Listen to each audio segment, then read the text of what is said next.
de personas mayores que utilizan recursos sociales y está presentada por Salomé Martín García. Hola, buenos días. Pues yo voy a presentar somos un grupo que hemos hecho algún estudio de investigación. Este es un estudio bastante más grande que realizamos en personas que viven en residencias o que van a un centro de día y que cognitivamente podían contestar. Entonces nos planteábamos cómo se sentían ellos de incluidos o no en la sociedad. Y la idea era preguntarles cómo vivían ellos el estar incluidos, el ir al centro, si se sentían o no incluidos. Entonces, bueno, pues la idea era también ver cómo se relacionaban tanto con el entorno como con los profesionales que estaban en el centro. Sí que es verdad que ahora cuando veáis las conclusiones del estudio yo pienso que en parte están un poco como enclaustrados y como atrapados con los profesionales. Entonces no tengo claras si las respuestas es lo que creen que queremos escuchar o realmente es lo que ellos sienten. Con lo cual ahí tengo mis dudas, ¿no? Son 137 personas, lo hicimos con un test de lobo mayor de 24, con un consentimiento informado, aunque eran preguntas que ya disponíamos muchas de ellas a veces. Pasamos la escala ESTE y la escala FUMAT y nos encontramos, bueno, el 73% son mujeres y más o menos la mitad viven en residencia, la otra mitad son de centro de día. Y la edad media pues es entre 82 más o menos 5 años. Deciros que un 22% se sienten excluidos de la sociedad, el 53% dicen que tienen problemas, más de la mitad tienen problemas para participar en esta comunidad, en el barrio en donde ellos se sitúan, y un 30% considera que tiene dificultad para defender sus derechos.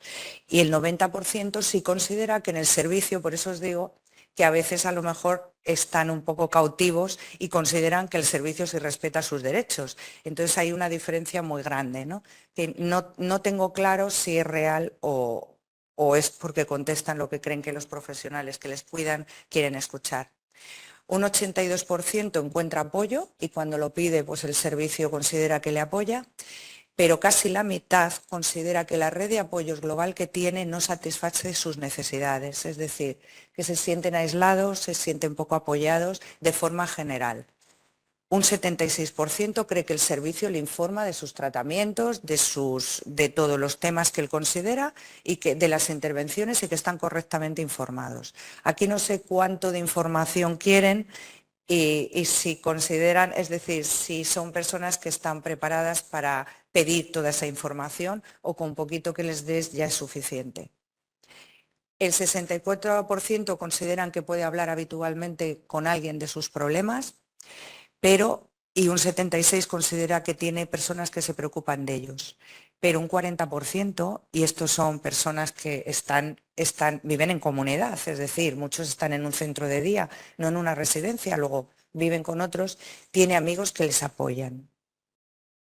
Y después pues queríamos preguntar un poco la satisfacción con la vida, porque la impresión es que la generación que ahora tiene más de 80 años, a pesar de todo de vivir en una residencia, de la situación física que tengan y demás, son personas que están muy satisfechas con la vida porque son como resilientes, es decir, están satisfechos en cualquier circunstancia. Entonces lo preguntamos de dos maneras, o con una pregunta dicotómica para que dijeran sí o no, con lo cual nos salió que el 81% estaban satisfechos, y también hicimos pues una escala del 0 al 10 para que nos dijeran el grado de satisfacción que tenían. Y en conclusión el 95% sale de 5 al 10. Es decir, que a partir de ahí hemos considerado que tienen un grado de satisfacción, pues bueno, aceptable, vamos a decir, ¿no? Pero si os dais cuenta, hay un porcentaje bastante alto, casi de un 21%, que tiene una satisfacción de un 10. Es decir, que están muy satisfechos, a pesar de estar en la situación en la que están, ¿no? Entonces, bueno, pues como conclusiones, a mí me parece que es importante ampliar las formas y asegurarnos de que las personas mayores pueden participar independientemente de donde estén viviendo y de las necesidades que tengan, porque a veces los excluimos, lo decía ayer Javier Yanguas, que los excluimos cuando tienen algún problema y quedan fuera de la sociedad, los metemos como en otro sistema paralelo, ¿no? Desde los servicios sociales creo que todos los profesionales tendríamos que apoyar la defensa de estas personas que consideran que no pueden hacer valer sus derechos en la sociedad. que creo que la información es necesario transmitirles mucha más información, incluso irles enseñando a que tienen derecho a esa información de todo lo que se hace, de sus tratamientos, de sus intervenciones, absolutamente de todo, y compartir con ellos las decisiones. Es algo que ya está muy incorporado, el compartir con ellos las decisiones, pero todavía yo creo que, por ejemplo, en residencias es algo que nos falta, y viendo, aunque esto no lo podía sacar aquí, pero viendo las diferencias entre centro de día y residencia, la gente del centro de día cuenta con ello y la gente de residencia bastante menos, ¿no? Y luego, pues que es necesario también que las personas puedan hablar de sus problemas cotidianos, de que sientan ese apoyo. El estudio es parte de un estudio de soledad en personas que viven en compañía y, bueno, en otro momento los datos, pero sí que es muy alto el sentimiento de soledad en personas, por ejemplo, que viven en una residencia o que tienen familia. Y bueno, pues que están en general, es una generación que está muy satisfecha de su vida, que es una cosa muy curiosa. Y bueno, pues muchas gracias.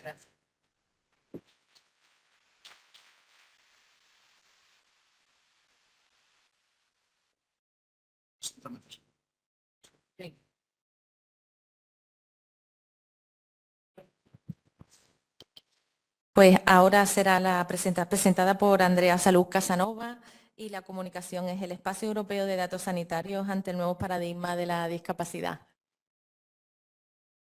Buenos días, muchísimas gracias en primer lugar a la moderadora por su presentación y también por supuesto a la organización del Congreso por haber tenido a bien la aceptación de mi propuesta de comunicación. La verdad es que es un placer estar aquí hablando para todos ustedes a estas horas de la mañana y veo que son muchos, con lo cual me alegro. Vengo a poner una nota un poco discordante con respecto a lo que se ha comentado hasta ahora y hablar términos un poco más legales, técnicos, pero bueno, espero poder hacerlo comprensible para todo el mundo independientemente de la especialidad. En primer lugar, voy a hablar sobre Espacio Europeo de Datos Sanitarios y nuevo paradigma de discapacidad en los minutos de que dispongo. El Espacio Europeo de Datos Sanitarios, aunque posteriormente habrá una mesa que hablará largo y tendido sobre esto, simplemente una idea, un espacio de datos sanitarios que sea accesible desde todo el territorio de la Unión Europea y que, entre otras muchas cuestiones, lo que pretende es garantizar la prestación de la asistencia sanitaria adecuada, independientemente de dónde se haya generado el dato sanitario y de dónde esté el paciente. Que, por ejemplo, si yo me voy a Alemania, pues el médico alemán puede acceder a mi historia clínica o a algunos datos de la historia clínica. Básicamente esto. En relación con este uso tan particular de los datos, pues el paciente tiene una serie de derechos que en este espacio europeo de datos sanitarios se concretan no solo en torno a los derechos más clásicos de acceso, rectificación de los datos, sino también a propósito de otros derechos novedosos que incluso pueden llegar a ser polémicos, como por ejemplo la posibilidad de que el propio paciente introduzca datos en ese espacio de datos sanitarios, que bloquee el acceso a determinados datos, saber quién accede y otras cuestiones que en suma lo que vienen a hacer pues, es redundar en ese empoderamiento del paciente muy particular respecto de los datos sanitarios. ¿Qué ocurre? Que este es un servicio digital, no es un servicio en papel, lógicamente, y el ejercicio de estos derechos, que es básico cuando se trata de un tratamiento de derechos de datos tan vinculados con la intimidad de la persona como son los sanitarios, pues puede ser problemático en relación con distintos grupos poblacionales, por ejemplo, el de las personas con discapacidad. Y yo me he preguntado, ¿hay alguna previsión específica en la propuesta de reglamento que ahora hay sobre la mesa en esta materia de espacio europeo de datos sanitarios?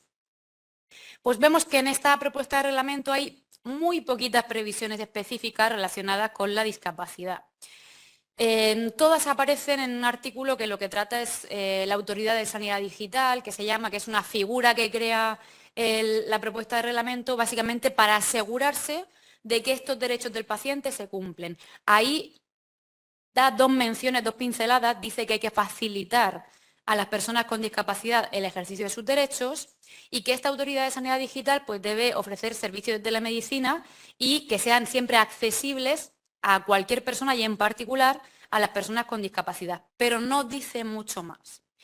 Además de esto, hay una figura novedosa que introduce la propuesta de reglamento, es la figura del representante del paciente. Básicamente lo que dice esta propuesta es que los Estados deberán habilitar una serie de servicios que permitan a la persona física nombrar a un representante para el acceso a sus datos, para ejercitar los derechos y pues esto obviamente puede ser útil para las personas con discapacidad que no puedan acceder por sí mismas a estas fuentes de datos porque tienen problema cognitivo o problema sensorial o de cualquier tipo.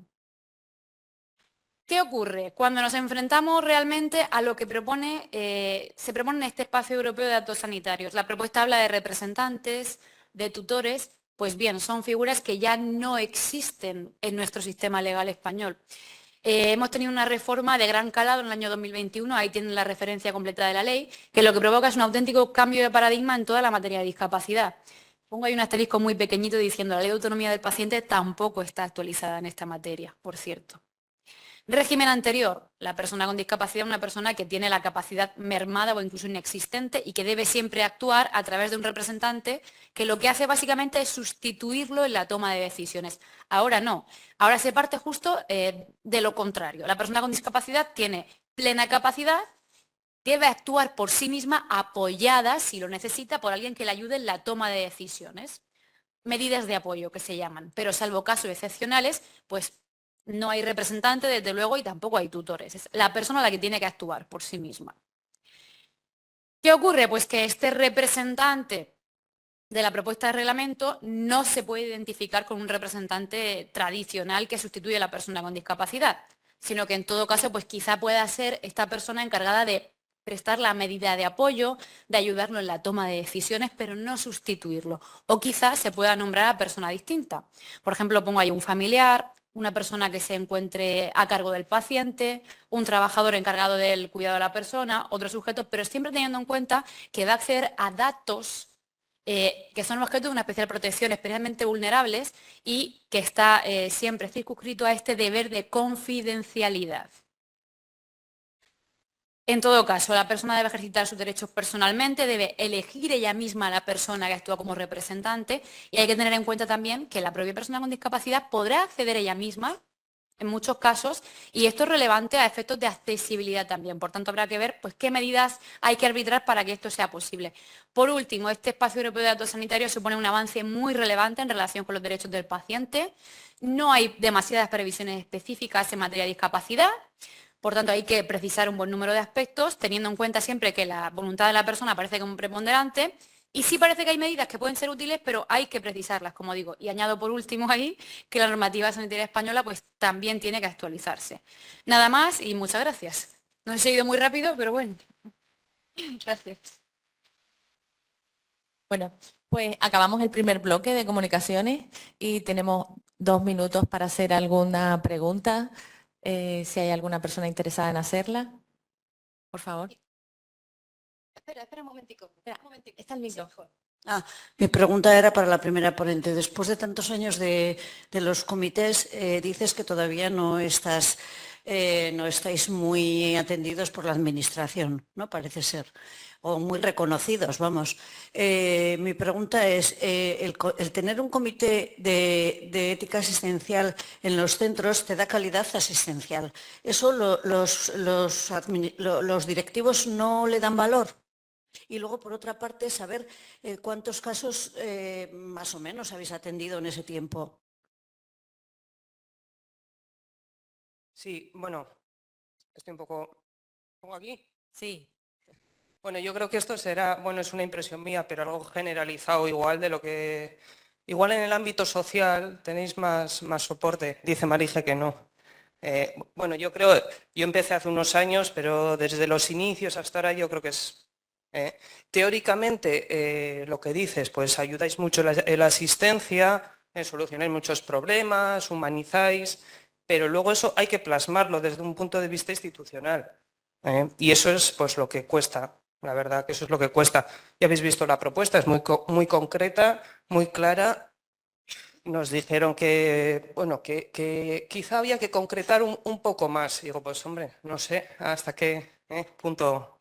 Bueno, yo creo que hay que seguir trabajando y no desistiendo, eso por un lado.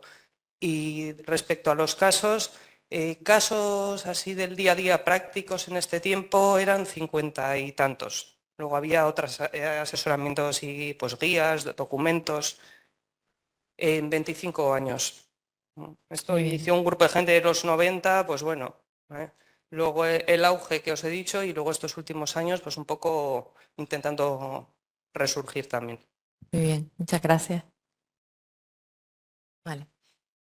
Una pregunta más y cerramos el turno de preguntas. En realidad casi es como para poner en contacto porque seguro que la respuesta será mucho más larga. Es para Andrea. Gracias por tu presentación y también al resto por las vuestras esta mañana. Aunque no es específico el tema, ¿no? Que tiene que ver más con la cuestión digital, sí que me interesaría mucho cómo valorarías en plan un titular la ley del 21 del cambio en el lugar, en la toma de decisiones de las personas con discapacidad, ¿no? Porque, como ponías ahí, ha habido un salto brutal, ¿no? De una anulación, una invisibilización total de la autonomía de las personas a pasar a todo lo contrario. Y lo poquito que he leído, yo no soy experta en esto ni nada, es puro interés y también para la docencia. Claro, por un lado todos y sobre el papel todos querríamos que todas las personas pudiéramos ejercer lo mejor posible la autonomía y la libertad de decisión, pero luego en la práctica hay tal cantidad de problemas que yo no sé si esto se está respondiendo, con qué medidas de apoyo se está llevando a cabo esta ley, si es que hay alguna. No sé, ¿qué valoración harías así general? Y luego ya si no, luego me cuentas en el café más. Eso es, un titular. Un titular es que se ha querido realizar un giro copernicano y que algunas cosas habrán cambiado, pero que los supuestos que la ley prevé como excepcionales, en la práctica sospecho que no lo son tanto. Porque están pensando en personas que pueden efectivamente tomar decisiones y realmente hay muchos casos en los que la persona, al final hay que recurrir a una representación, aunque en la ley se configure como excepcional, me temo. Así como titular, rápido. Muchísimas gracias. Vale. Ahora vamos a presentar la siguiente comunicación, Manicomio de Santa Isabel de Leganés, manicomio modelo o proyecto frustrado, y es presentada por José Antonio Barbado Arbalade.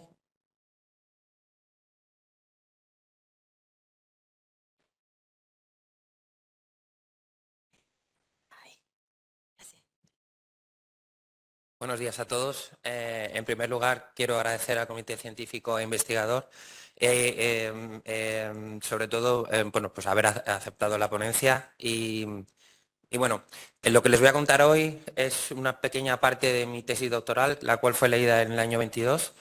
Y dicho esto, comentarles que la institucionalización psiquiátrica en la segunda mitad del siglo XIX, principios del siglo XX, ha sido objeto de diversos estudios que se han cristalizado en publicaciones fundamentalmente a partir de los años 60 del pasado siglo. La presente investigación arranca desde el año 1931 hasta el año 1952, lapso de tiempo en el que nos abarca tres momentos muy importantes en la historia de nuestro país. Segunda República Española, Guerra Civil y los primeros 10 años de la dictadura del general Franco. Se pretende estudiar y se estudia la atención de los pacientes ingresados en la Casa de Dementes de Santa Isabel de Leganés durante estos periodos. Sus tratamientos, el personal que estaba al cuidado de dichos pacientes de la Casa de Dementes, fundada en 1852 al amparo de la reina Isabel II. Esta institución nace con la intención de convertirse en uno de los 6 manicomios modelos de la Red Nacional de la Beneficencia en España, lo cual se queda en un proyecto frustrado y pues solamente ve la luz el psiquiátrico o el manicomio de Leganés. Desde la bioética, en concreto de la perspectiva principalista, queremos objetivar el grado de cumplimiento de los 4 principios que a día de hoy son pilares fundamentales en la atención de los pacientes, ¿no? Como todo el mundo sabéis cuáles son: autonomía, justicia, beneficencia y beneficencia. ¿Cuál fue el objetivo fundamental? Bueno, pues analizar y comparar desde los principios de la bioética los cuidados ofrecidos a los pacientes en dicho manicomio de Leganés durante el lapso de tiempo estudiado. La metodología, para el desarrollo de esta investigación de carácter descriptivo retrospectivo, se utiliza como base fundamental la revisión de los análisis de las historias clínicas de los pacientes ingresados en el centro durante esos años, a los cuales pude tener acceso a través del archivo histórico del centro, el hoy llamado Instituto Psiquiátrico Servicio de Salud Mental José Germán. Como resultados y conclusiones, podemos decir que en cuanto a la atención a los pacientes se refiere, estos cuidados no se regían por una ética de cuidado y en múltiples ocasiones nos podemos atrever a decir que los principios de la bioética no eran considerados como principales, ¿no? Podemos decirlo así de una forma eufemística. Y también es importante comentar que tuve que refutar la hipótesis inicial planteada, en la cual establecía que estas ideas imperantes durante el periodo estudiado influían directamente sobre la atención a los pacientes ingresados en la institución que fue foco de mi estudio. Sin más, muchísimas gracias por su atención.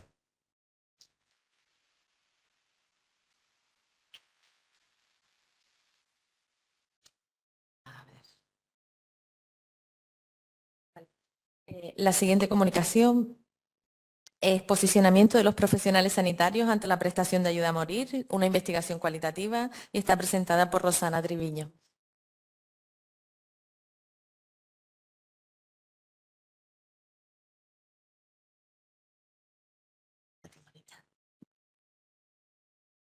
Buenos días, ya es menos madrugón que hace un rato, pero seguimos estando en la franja de madrugadoras. Gracias a todas, a todos por estar aquí.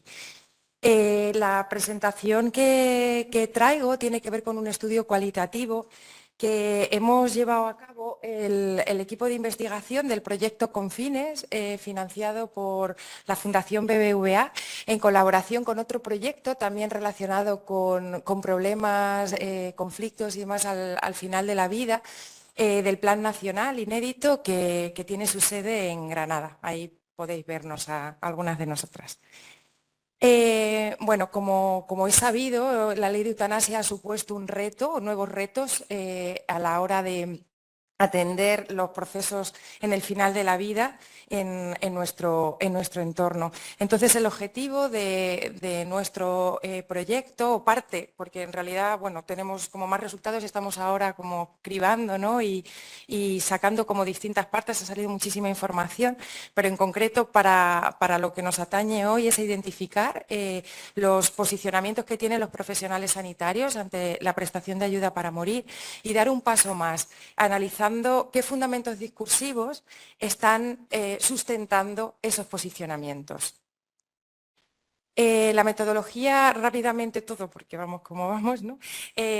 Ha sido una investigación cualitativa, como anunciaba en el título, de carácter exploratorio. Hemos realizado 25 entrevistas semiestructuradas con profesionales de medicina y enfermería de las 3 comunidades autónomas que por el momento bueno, pues son los contextos donde más prestaciones de ayuda para morir se están haciendo en nuestro país. Las entrevistas las hicimos entre marzo y mayo del año pasado, poniendo especial atención en atención primaria, puesto que es el contexto donde más solicitudes se están recibiendo, pero queríamos ver también qué ocurría en la atención hospitalaria, en aquellas especialidades, picoteando así un poquito, que están en contacto con la posibilidad de las peticiones de ayuda para morir, y también en cuidados paliativos. El muestreo fue intencional y de conveniencia. Bueno, aplicamos la metodología COREC y demás de grabación, transcripción, análisis de entrevistas y métodos temáticos interpretativos para desarrollar el modelo conceptual. Los resultados, lo que conseguimos identificar fueron fundamentalmente 4 posicionamientos ante la prestación de ayuda para morir: de apoyo total, apoyo, así lo hemos agrupado, apoyo total, apoyo condicionado y rechazo total. Apoyo total y rechazo total, intuitivamente, ¿no? Es donde todos nos hemos, o sea, podemos intuir, ¿no? Estás a favor o en contra de la eutanasia, cuyos argumentos son los tradicionales y ya conocidos. Lo que nos resultó más interesante en nuestros hallazgos fue posiciones intermedias y qué había detrás de esas posiciones intermedias, ¿no? De a veces sí, a veces no, con tendencia al no o con tendencia más al sí, ¿no? Ante la prestación de ayuda para morir. Para poder identificar de dónde salen estos perfiles, aplicamos 4 ejes de análisis: cómo se concibe y cómo se entiende la atención en el final de la vida, el impacto y el peso de las creencias religiosas a la hora de decidir si participar o no en esta práctica, la comprensión del compromiso profesional y o deontológico, y también qué noción se tiene de la autonomía del paciente. La discusión la hemos centrado fundamentalmente en estos dos últimos ítems porque fueron los que nos resultaron más ricos en los discursos. Lo que vimos es que hay una interacción, a pesar de que hemos establecido estos ejes pues, con fines un poco de organización temática, el posicionamiento es multicausal, es decir, no se puede vincular solamente a un ítem, ¿no? A religión o a que este es el compromiso, sino que interaccionan varios entre sí. En general, los profesionales, las profesionales reconocen la autonomía de los pacientes a la hora de bueno, pues solicitar y decir, bueno, esto es un derecho, la gente puede. En lo que se encuentra discrepancia es tanto en el compromiso de los profesionales con la práctica como también la comprensión que se tiene de la autonomía, que es diferente, ¿no? A veces bueno, pues se cuestiona si realmente la persona está en condiciones de ejercer la autonomía, a veces se piensa que vale la autonomía de acuerdo, pero no seré yo quien haga esta prestación, etcétera. O sea, ahí es donde cambia. Y esa divergencia de perfiles nosotras la hemos vinculado a distintas fuentes para el razonamiento moral. Es decir, si nos hemos enmarcado en razonamientos que tienen que ver más con fuentes externas de moralidad, bien sea la ley, o bien sea el código deontológico, o fuentes más internas de moralidad, en la que los profesionales hacen reflexiones sobre el caso específico o sobre cuál es el compromiso que ellos tienen hacia sus pacientes. Y también, en relación también con esto, si la autonomía se ha concebido de un modo más individualista, exento de contexto, en una tradición de carácter liberal, o se ha pensado más en términos relacionales. Es decir, esta persona está en esta situación, tiene estas peculiaridades y por eso hay que atenderlas de otra manera diferente. Tengo que terminar, ya lo sé. Gracias.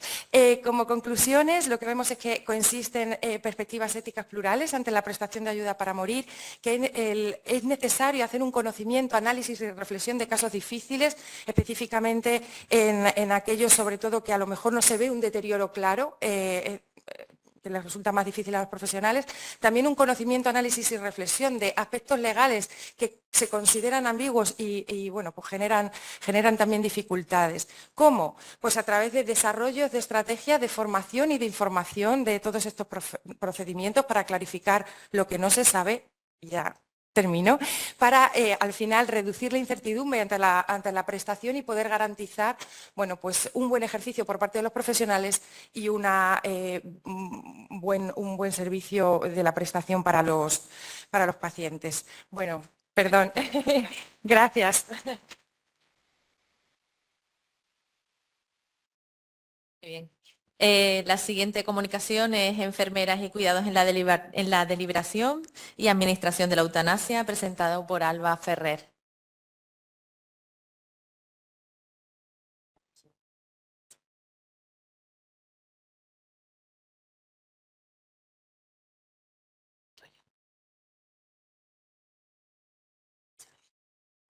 Hola, buenos días. Gracias a todos por estar aquí. Bueno, tal y como dice el título, es como un poco el resumen de lo que hemos hecho, es enfermeras y cuidados en la deliberación y administración de la eutanasia. Porque ya sea por conocimientos teóricos y por conocimientos, bueno, experiencia en todo esto, ¿no? Es lo que hemos creado los compañeros. Así que, nada, en pinceladas muy grandes, como ya sabemos, la aprobación y puesta en marcha de la LORE pues abrió la puerta a la legalización de la eutanasia aquí en España, incluyendo esta ayuda médica para morir en la cartera de servicios. Utilizando el método deliberativo del profesor Diego Gracia, que bueno, aprovecho para dar las gracias de estar aquí, nos gustaría presentar, por una parte, el desempeño real de las enfermeras que participan en una prestación de eutanasia, así también como una reflexión del cuidado como valor. Y por otro lado, pues también una propuesta de mejora de las medidas regulatorias del papel enfermero en dicha prestación. Por lo tanto, veamos la primera etapa. En la actual ley, las competencias médicas son descritas de una forma muy minuciosa. Sin embargo, ¿qué ocurre con las enfermeras? El papel de la enfermera, la figura de la enfermera está desdibujada, sin unas atribuciones claras en la práctica. Por lo tanto, nuestro problema ético, ¿cuál es? Uno, la falta de consideración de la LORE a las enfermeras, así como una discordancia con la ley en la labor real que desempeñan estos profesionales en dicha prestación. En la segunda parte vemos dos valores que día a día se encuentran enfrentados, como es el valor de justicia versus el cuidado por el profesional enfermero. Y quiero recordaros que las enfermeras son las expertas en cuidar. Y es que, como dicen estudios realizados en países con experiencia en prestación eutanasia, como puede ser Bélgica, Países Bajos y Canadá, evidencian que la enfermera es el vínculo indispensable entre la persona solicitante, a su familia y allegados, así como al médico y al resto de profesional sanitario. Y como dice Busquet, en el artículo La relevancia ética del cuidado enfermero en la eutanasia y el suicidio asistido, os leo. En una petición de eutanasia, cuidar es establecer un vínculo relacional que garantice crear un contexto de bienestar para que la persona pueda expresar sus sentimientos y voluntades, sus miedos e incertidumbres y que pueda tomar la decisión de pedir ayuda para morir de acuerdo a sus propios valores e historia de vida. Para ello, las enfermeras son los profesionales clave. Sin embargo, estas atribuciones no se contemplan en ninguno de los artículos de la LORE ni en el Manual de Buenas Prácticas como aportación necesaria. Por otra parte, otro de los valores que vemos enfrentados es el reconocimiento de la autonomía profesional enfermera versus la ausencia de dicha labor en la actual ley. Si pasamos al tercer punto y nos centramos en los cursos de acción extremos, podríamos hablar de que si el médico asume en solitario el proceso deliberativo, la enfermera puede sentirse como una mera ejecutora de dicha prestación, desmotivando, por lo tanto, su participación en la misma. En este caso, pues el médico nos quedaría ante una situación de soledad tan delicada donde el paciente carecería de esta visión enfermera que debería velar por los cuidados que son su competencia. Por otro lado, si la enfermera asume totalmente el peso de dicha deliberación, siendo este el profesional líder, el médico sería únicamente pues, como el prescriptor de los fármacos, ¿no? Por tanto, la situación del médico pues, quedaría también infravalorada. No vamos a centrarnos en los cursos intermedios porque tendríamos infinidad de posibilidades y nos vamos a focalizar en el curso óptimo. Y es que tras comparar las diferentes actuaciones que se están llevando a cabo actualmente en diferentes comunidades autónomas, la realidad en la que se encuentra nuestra profesión es que se está actuando desde un inicio, siendo muchas veces la primera línea de contacto ante cualquier proceso relacionado con la salud, proporcionando tanto a pacientes, familiares como a comunidad información, tratamientos y cuidados, sirviendo este profesional como referente. Es por tanto pues que ante una situación tan compleja y dura como es la necesidad de pedir una ayuda médica para morir, la opción más óptima es implicar a todo el equipo multidisciplinar. Y es que ya de por sí existen equipos sanitarios, tanto en atención primaria como en especializada, donde médico y enfermera trabajan de una forma conjunta y continuada durante todo el proceso, desde la deliberación hasta la ejecución. Por tanto, creemos, ¿no?, que esta diada médico-enfermera, así como también arropados por TCAEs, psicólogos, trabajadores sociales y el resto del equipo multidisciplinar, origina para el paciente y para su entorno mayores sentimientos de confianza y de respeto. Bueno, y la experiencia también nos ha hecho saber que una vez que llega el día en el que los pacientes pues, finalizan este momento, lo hacen con una muestra de agradecimiento y felicitaciones a todos los profesionales que se han encargado y han querido conocerla, apoyarla y guiarla en este proceso que es el final de la vida. Y para terminar, sí que pensamos que sería importante, bueno, que se deberían promover e incentivar cambios regulatorios para poner en valor al enfermero, al profesional enfermero como persona imprescindible e implicado en todas las fases de este proceso. Pero es que no lo pensamos solo nosotras, sino que tal y como nombra la Comisión Deontológica Nacional de Enfermería del Consejo General de Enfermería en diciembre de 2023, consideran que es imprescindible la visibilización del papel de la enfermera responsable, así como incluirla y definirla en el Manual de Buenas Prácticas y homogeneizar la atención y el cuidado en todas las comunidades autónomas. ¿Para qué? Y terminamos con esto, para darle una buena calidad asistencial a todos los pacientes que solicitan dicha prestación. Muchas gracias.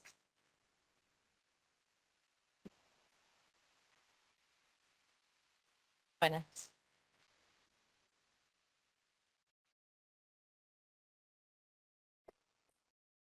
Vale. La siguiente presentación es evaluación de la ley de la prestación de ayuda para morir. Me acabo de liar. Para morir, presentada por Taira Velas.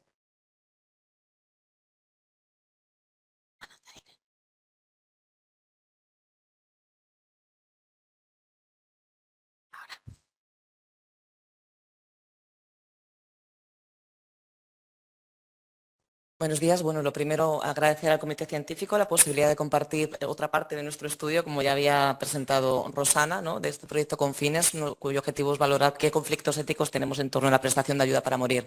Como saben, en 2021 se regulaba en España esta ley orgánica de regulación de la eutanasia, convirtiéndonos en el 8º país dentro de lo que sería esa prestación de ayuda para morir. Y alguna de las preguntas que nos cuestionábamos era realmente qué regula la ley orgánica de regulación de la eutanasia, puesto que no solamente es la eutanasia, sino también el suicidio médicamente asistido. ¿Qué papel tienen los profesionales sanitarios? Define fundamentalmente médico responsable, médico consultor, pero la importancia de qué papel va a ejercerle en este caso la enfermera y cómo se va a implementar. En ese sentido es importante tener en cuenta los 3 niveles sobre los cuales se sustenta, en el que la ley es el primero, donde se establecen esos mínimos de cara a lo que sería la regulación. En un segundo nivel, la propia ley estipula en este sentido en el manual de buenas prácticas cuál debería de ser para poder homogeneizar los criterios de equidad y calidad. Y por último, delega a las comunidades autónomas lo que sería esa implementación final. El objetivo, por tanto, será explorar esa opinión del personal en este sentido en medicina y enfermería con respecto a esta implementación, de ahí el título de esos 2 años, es decir, que el periodo fue en el 2023. Como se presentaba, es un estudio cualitativo en el que nos centramos fundamentalmente en las 3 comunidades que han realizado un mayor número de prestaciones de ayuda para morir, que para ello tuvimos que recoger los datos desde la asociación de la DMD, puesto que el manual todavía en este sentido de evaluación con respecto al Ministerio no se había publicado. Y importante también relacionado con ello, pues tener en cuenta los aspectos de rigor para hacer el análisis. Con respecto a lo que serían los resultados, pues entrevistamos a 25 profesionales, 9 en Andalucía, 8 en Cataluña y 8 en Madrid, con los distintos perfiles que también ha comentado Rosana. Y dentro de los factores sociales, pues es importante destacar que los profesionales señalaban que esta regulación respondía a una demanda social, la necesidad de tener esta regulación además como garantía y control, una respuesta parcial a lo que sería también, por tanto, el sufrimiento, a la hora de cuestiones que se plantean, ¿no?, si realmente quizás se está pues dejando en un segundo plano los cuidados, el grado de apoyo, como en este sentido uno de los participantes señalaba, si las circunstancias sociales fueran otras y las circunstancias económicas fueran otras, esta señora a lo mejor no hubiera querido morirse. También importante señalar que los profesionales establecen que la muerte sigue siendo un tabú y, por tanto, el manejo desde el punto de vista de lo que sería la atención en todo lo que serían las conversaciones y su abordaje. También importante destacar los factores políticos relacionados con las diferencias que hay entre las distintas comunidades autónomas. Como se señala, el conflicto ético está muy influido por la voluntad política. En este caso, el Gobierno de Madrid y en Andalucía pues no han tenido el mismo desarrollo que en Cataluña.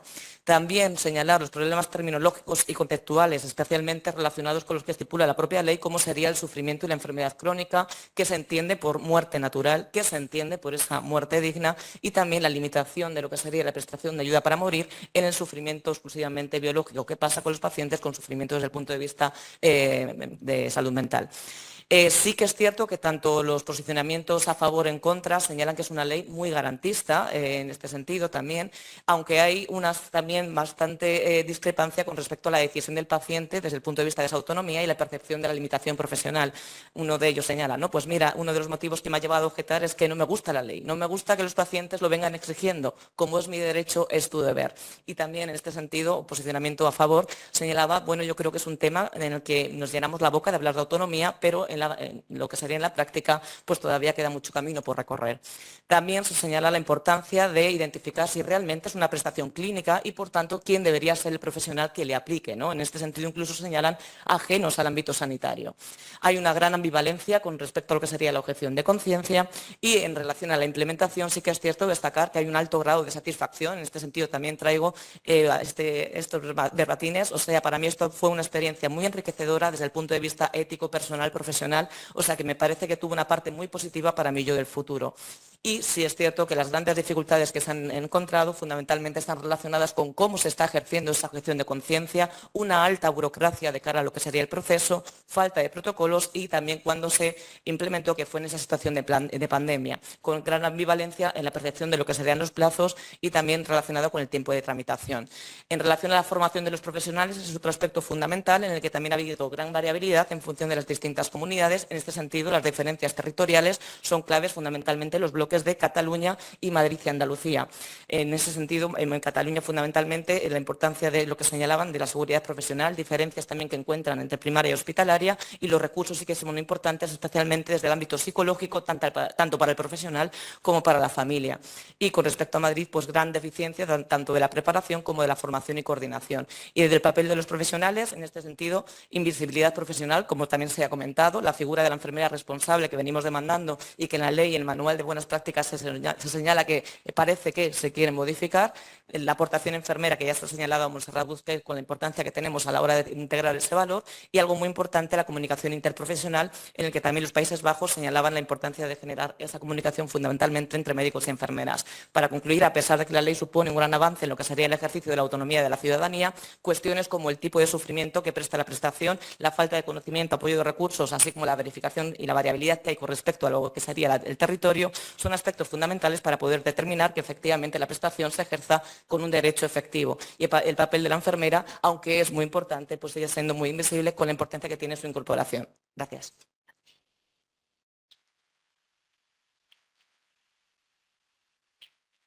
Y tenemos la última presentación, el estigma del trastorno mental grave en la aplicación de la legislación a propósito de la LORE, presentada por Natacha Sujanani.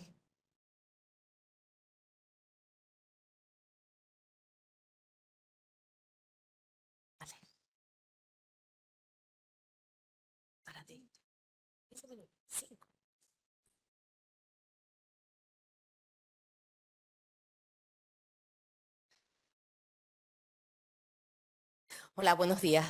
Voy a hablar del estigma persistente que sufren las personas con enfermedad mental a la hora de la aplicación de la legislación y la justicia, refiriéndome a la LORE y a la sentencia del Tribunal Constitucional 19-2023.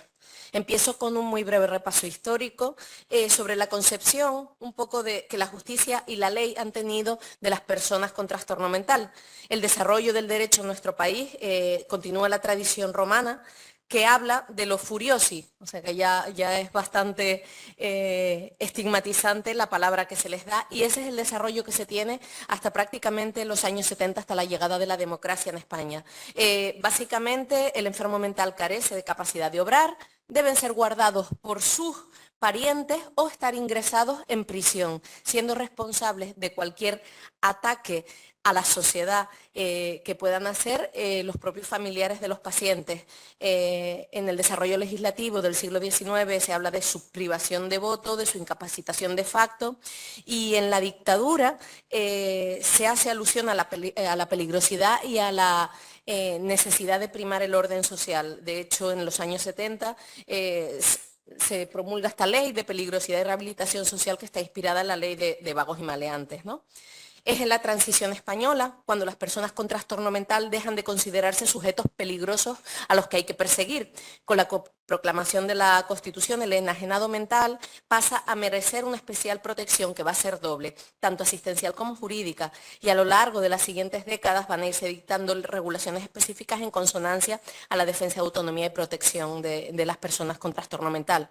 Creo que es de justicia en este repaso histórico mencionar al catedrático de Derecho Civil, don Rodrigo Berkovich, y a su obra del año 76, La marginación de los locos y el derecho, y hace estas afirmaciones tan tremendas y tan visionarias cuando aún la democracia no había llegado a nuestro país, ¿no? Y yo creo que ha hecho mucho por la desestigmatización en el ámbito de la ley en el paciente con trastorno mental. Incluso en la OMS se reconoce el gran avance legislativo que ha hecho nuestro país en materia de derechos en pacientes con trastorno mental una vez llegada la democracia, pero es cierto que a la hora de aplicar esa legislación nos seguimos encontrando con el tope del estigma, ¿no?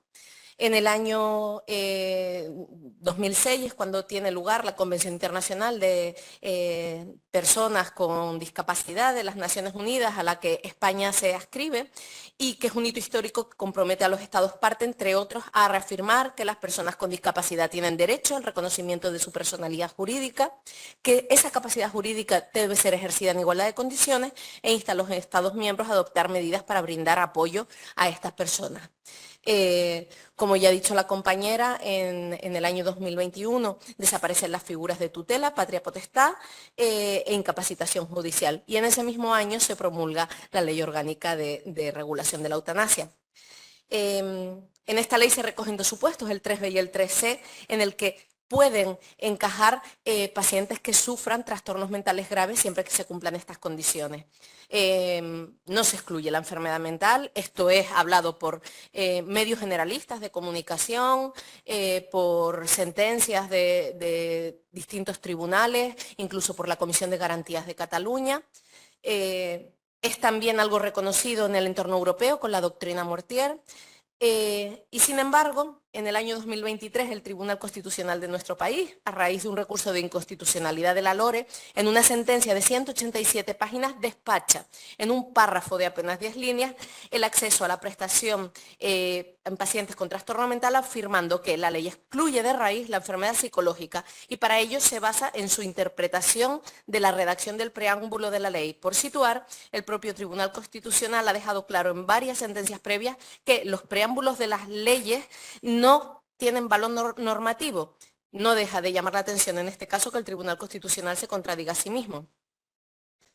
Incluso en uno de los votos particulares en esta sentencia, una de las magistradas habla de que los supuestos que permiten el acceso a la prestación incluyen sufrimientos psíquicos, con lo cual la contradicción es tremenda. Además, hablan de enfermedad psicológica. Enfermedad psicológica no es un concepto científico. Cuando hablamos de trastorno mental que satisfaga los supuestos 3B y 3C de la LORE, no hablamos de malestar físico-psíquico, sino de trastornos mentales recogidos en clasificaciones internacionales. Creo que puedo afirmar sin temor a equivocarme que la herencia del trato estigmatizante que se ha dado a las personas con trastorno mental desde el ámbito de la justicia en nuestro país es lo que subyace en esta sentencia del Tribunal Constitucional. Creo que nuestro marco legal es garantista, pero que sigue existiendo este estigma, un poco como resumen de estas conclusiones. Y termino ya para no extenderme más. Creo que, bueno, estas son las conclusiones. Aunque estamos en la senda, nos queda mucho camino empinado por recorrer. Muchísimas gracias.